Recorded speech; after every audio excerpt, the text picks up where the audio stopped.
The Trump administration is making its strongest push yet for a ceasefire in northern Syria. Vice President Mike Pence and Secretary of State Mike Pompeo plan to visit with Turkish President Erdogan this morning in Turkey's capital, Ankara. They're trying to convince Turkey to halt its military operation against the Kurds. CBS News obtained a letter Mr. Trump wrote to Erdogan last week asking him to handle the situation the, quote, right and humane way. He added, don't be a tough guy. Don't be a fool. And let's make a deal, he added. Retired Admiral Sandy Winnefeld is a CBS News military and homeland security analyst. He is a former vice chairman of the Joint Chiefs of Staff. Admiral, good morning. Exactly the person to talk to on a morning like this. Can the vice president and the secretary of state actually succeed in getting a ceasefire done? They might be able to get a ceasefire accomplished. Who knows? Because Erdogan is a strong man who has his own domestic political issues and doesn't want to appear to be weak.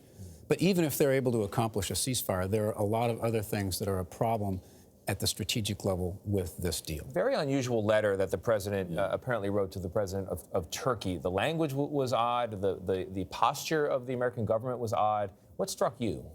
Well, when I first saw the letter, candidly, I almost thought it might have been a fake. A lot of people did. Yes. And, it didn't seem to have the gravitas that you would expect a superpower leader to use when speaking to an ally who's stepping out of line. Yeah. But the president's entitled to his own style. It just seems a little bit unusual. President Trump called the Kurdish fighters no angels. You worked with them for 30 years. How would you describe them?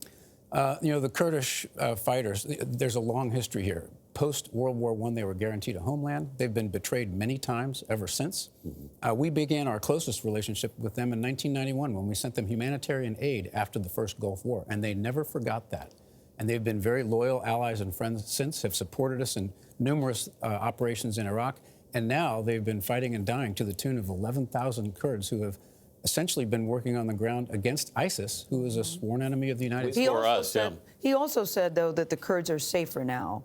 What's your response to that? Well, the president said several hundred Kurds, I think, have been killed in the last few days in the initial phases of this incursion. I don't believe that I could credibly say that the Kurds are safer now. But when you hear the president say, listen, this is their war, we need to get out of there, I'm sick of Americans dying over there, let them handle their own battles, what do you say to that? When you're trying to take on a terrorist organization, it's a long-term operation.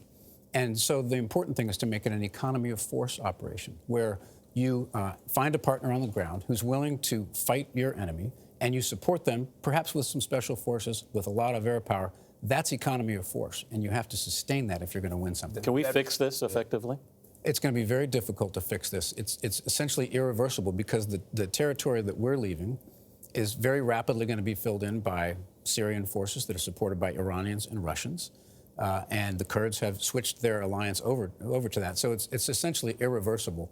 The one thing we can only hope for is that they will continue the fight against ISIS so that the Middle East, Europe, and, of course, the United States can stay safe. We could always send troops back in. That might reverse it. Could that happen? I don't think that we'll send troops back in unless perhaps there were a major terrorist attack against the United States or a close ally.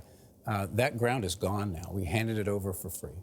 Wow. All right, Admiral Sandy Winnefeld, always good to have you at the table. Thank you.